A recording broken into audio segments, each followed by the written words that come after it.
ఇంటి చుట్టూ చెట్లు పెరిగి షీదు అయితే వెంటనే మొత్తం సాఫ్ చేస్తుంటారు. చెత్తా చెదారాలు లేకుండా చూసుకుంటారు. ఇల్లు పాతగుంటే పైసలు పోయినా మంచిదే, పాములు తేళ్లు రావద్దని జర మంచిగున్న ఇంట్లోకి మారిపోతారు. కానీ ఈ రష్యా దేశపు ఆమె వల్ల ఇద్దరు చిన్న పిల్లగాళ్ళతోటి కలిసి దేశం వచ్చి కర్ణాటకలో ఉన్న ఒక కాకులు దూరని కారడవిలో బతుకుతా అంటుందట. అవి గట్లెందుకో మరి. ఇక చూసిర్రా ఈ రష్యా దేశపు ఆమె కథ ఎట్లుందో. కర్ణాటక రాష్ట్రం ఉత్తర కన్నడ జిల్లా గోకర్ణ సిటీ పక్కపట్టున్న రామతీర్థ కొండ గుహలా ఊపడ్డది పోలీసులకు. ఇక అటనే వానకాలం నడుస్తుంది కదా, కొండ చర్యలుగిన ఇరిపడే ఛాన్స్ ఉందా అని చూద్దామని అటుకే పోయిరట పోలీసోళ్ళు.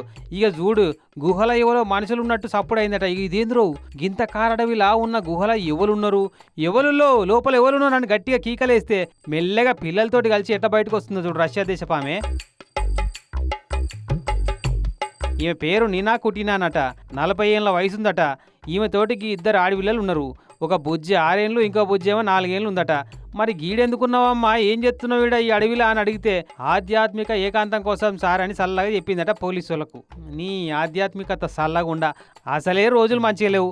బయట పట్టపగటిలు మందులు తిరిగి ఆడులకే రక్షణ ఇచ్చుడు కష్టమవుతుంది మాకంటే, నువ్వేంది తల్లి ఎక్కడికేలో వచ్చి ఆదిమ మానవరాలు లెక్క గుహల బతుకుతా ఆధ్యాత్మిక భావనల బతుకుతా అంటున్నావు. చలో నడువీడికేలని పోలీస్ స్టేషన్కు పట్టుకపోయి వీసాలు ఏమైనా ఉన్నాయా అని చూస్తే అప్పుడు ఎన్నడో 2017 ఎక్స్పైరీ డేట్ అయిపోయిన ఓ బిజినెస్ వీసా దొరికిందట. మరి అద్వర్ సంధి ఏడుందో గాని 2 వారాల సంధి ఈ గుహలా బతుకుతుందట. ఏం ఆధ్యాత్మికతనో ఏందో, ఆకులు అలములే తింటుందో, ఏమన్నా వంట సామాన్లు పప్పులు ఉప్పులు తెచ్చుకొని వండక తింటుందో గాని పోలీసు వాళ్ళ కంట్లో పడరు కాబట్టి సరిపోయింది. ఎవరన్నా అసాంఘిక శక్తుల కంట పడితే ఎట్టుంటుండే. భక్తి ఆధ్యాత్మికతలు ఉంటే మంచిదే, కానీ మరీ గింత మూఢ భక్తి ఏంది తల్లి నీకు. కానీ మనోళ్ళే గిట్లుంటారేమో అనుకుంటే కొందరు బయటి దేశాలలో కూడా నిరీ అద్మానం ఉన్నారు కదా. మరి ఈమెని ఇసంటి తావులో ఉండమని ఎవరన్నా చెప్పిర్రో ఈమెకే ఇసంటి ఆలోచన వచ్చిందో చిత్రం అనిపిస్తుంది పో చూస్తుంటే.